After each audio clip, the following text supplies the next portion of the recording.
Señor Zuckerberg, ¿está consciente de que se encuentra en este juicio porque su empresa, Facebook, está siendo acusada de filtrar información confidencial de sus usuarios?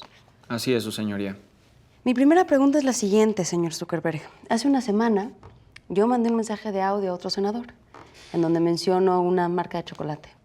Inmediatamente después de mandar el mensaje de audio, en mi página personal de Facebook comienzo a recibir anuncios de dicha marca de chocolate. ¿Es posible que su empresa esté filtrando mensajes de audio sin autorización de sus usuarios? Por el momento no puedo responder eso, pero mi equipo entregará un análisis detallado en los próximos días. ¿Cuándo exactamente? Antes del cumpleaños de Laura. ¿Quién es Laura? Su sobrina. ¿Y cuándo es eso? El próximo miércoles, su señoría, usted misma confirmó su asistencia al evento. Ah, sí, es cierto. Sí. Gracias, señor Zuckerberg. Discúlpeme, señor, pero esto solamente nos demuestra que usted tiene acceso a la información privada de sus usuarios. No, ese evento es público, todo el mundo lo puede ver. No es como que haya leído un ONTAS. Perdón, no entendí. Sí, es una expresión popular, su señoría. Cuando alguien quiere tener, y cito, el delicioso con alguien más, digamos un excompañero de la universidad, le envía cortésmente un ONTAS. Ya veo. Y con lo vulnerable que está el excompañero que acaba de cambiar su estatus a soltero y su esposa le comentó muy furiosa que todavía no han firmado los papeles del divorcio. Claro, sí. Y hay muchos hombres que se quieren divorciar, pero no llegan a un arreglo legal.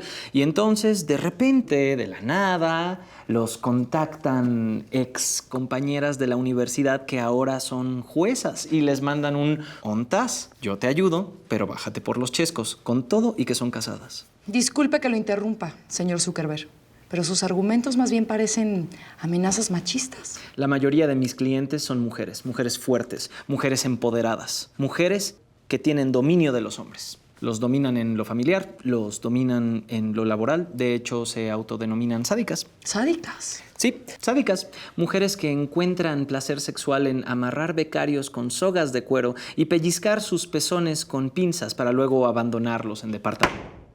Suficiente, ya entendí su punto. Señor Zuckerberg, yo tengo otra pregunta, ya que estamos en temas laborales. Supongamos en una situación hipotética que una usuaria de Facebook le mandó fotos en paños menores a un muchacho que, digamos, que trabaja aquí abajo, ¿no? En el almacén. ¿Es posible que esas fotos se puedan filtrar en el internet? Depende. A la usuaria no le pareció raro no saber absolutamente nada de este muchacho, a pesar de haber hecho una videollamada con él y solicitarle que encendiera su micrófono para verificar que no fuera una cuenta falsa. ¿No le extrañó que él dijera que su micrófono no servía?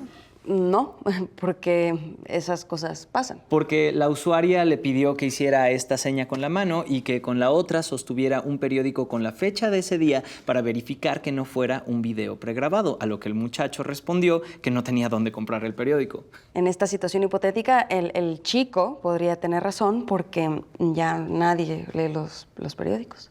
Y con todo y eso, la usuaria le mandó sus nudes y el muchacho desapareció para siempre.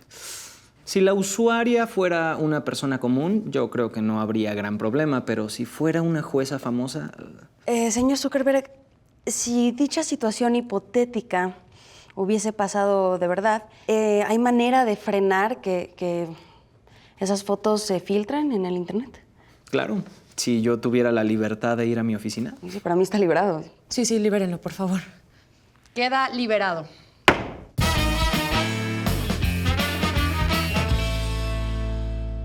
Hola, ¿almacén? Sí, habla la jueza Corral. Buenas tardes.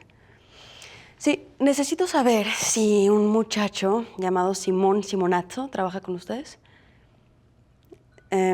Bueno, es alto y no sé, es muy parecido a Robert Pattinson, muy. Ok, yo espero. Ay, Simón, contesta, por favor. Necesito saber que esta pasión que sentirá real. No me dejes sola con este tonto corazón enamorado.